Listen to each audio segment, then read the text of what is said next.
নমস্কার বন্ধু, info Bengal news চ্যানেলে আপনাদের সবাইকে স্বাগতম জানাই। ইনকাম ট্যাক্স রিলেটেড একটি ভালো খবর আপনাদের জন্য এই ভিডিওর মাধ্যমে আছে, সেটি জেনে নিন।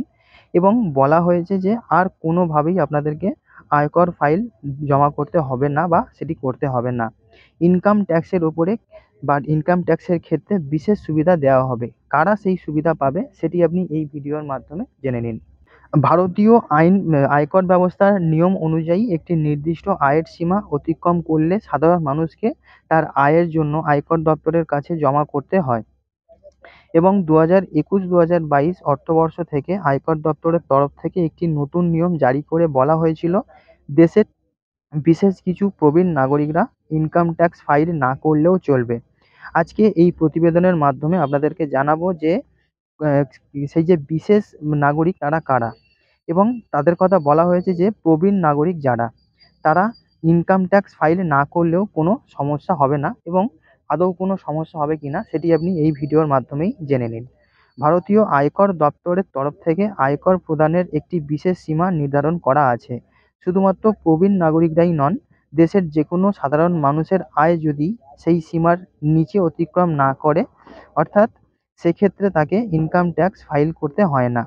পুরানো যে আয়কর নীতি আছে সেই অনুযায়ী দেশের সাধারণ নাগরিকদের জন্য এই সীমাটি বলা হয়েছে 2.5 লক্ষ টাকা, এবং প্রবীণ নাগরিকদের জন্য বলা হয়েছে, অর্থাৎ যাদের বয়স এখন 60 থেকে 80 বছর মধ্যে থাকছে, তাদের জন্য 3 লক্ষ টাকা। এবং যাদের 80 বছরের ঊর্ধ্বে হয়ে গেছে বয়স, অর্থাৎ যে সমস্ত প্রবীণ নাগরিকদের এখন 80 বছরের বেশি হয়ে গেছে, তাদের 5 লক্ষ টাকা পর্যন্ত এই ছাড়টি দেওয়া হয়েছে। অর্থাৎ এই এই যে নির্দিষ্ট সীমা আছে, এই সীমার নিচে যাদের আয় রয়েছে তাদের ইনকাম ট্যাক্স ফাইল না করলে কোনো ধরনের সমস্যা হবে না। প্রবীণ নাগরিকদের জন্য আয়করের ফাইলে যে বিশেষ ছাড় দেওয়া হয়েছে, সেখানে বলা হয়েছে যে ভারতীয় আয়কর আইনের বিশেষ একটি ধারা অনুসারে নির্দিষ্ট কিছু প্রবীণ নাগরিকদের জন্য আয়কর ফাইল না করার জন্য একটি বিশেষ ছাড় রয়েছে। তবে এর জন্য নির্দিষ্ট কিছু যোগ্যতারও সীমা রয়েছে। সেগুলি হলো যে সেই প্রবীণ নাগরিকের বয়স অবশ্যই 75 বয়সের ঊর্ধ্বে হতে হবে। সেই প্রবীণ নাগরিককে অবশ্যই ভারতীয় বাসিন্দা হতে হবে। তার 2টি রোজগার থাকতে পারে। প্রথমটি হলো পেনশন এবং দ্বিতীয়টি হলো সুদের টাকার থেকে রোজগার।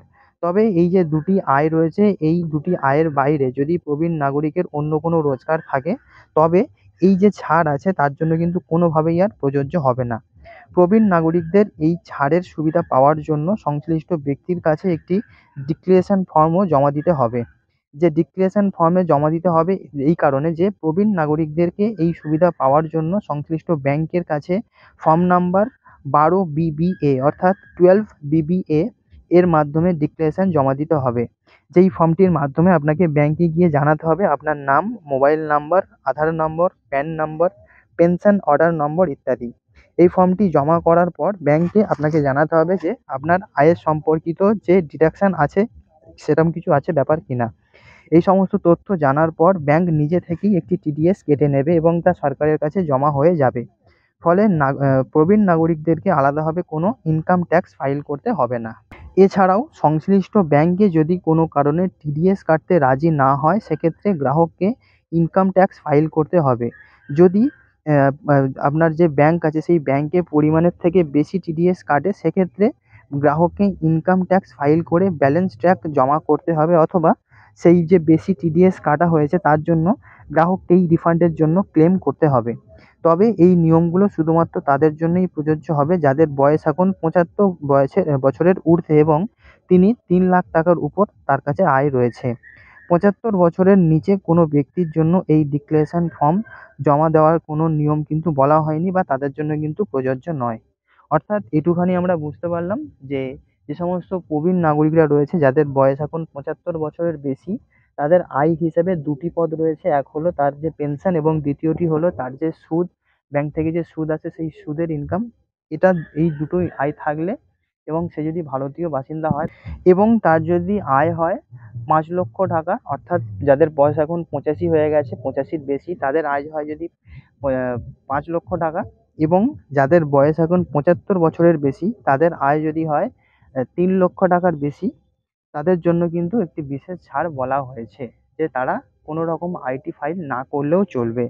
তো বন্ধু, আপনি যদি অবশ্যই একজন প্রবীণ নাগরিক হয়ে থাকেন এবং এই ভিডিওটি দেখছেন, তাহলে এই খবরটি শোনার পর আপনার কি বক্তব্য রয়েছে আপনি অবশ্যই কমেন্ট করে জানাতে পারেন। দেখা হচ্ছে আপনার সঙ্গে পরবর্তী ভিডিওতে। সবাই খুব ভালো থাকবেন। Good bye.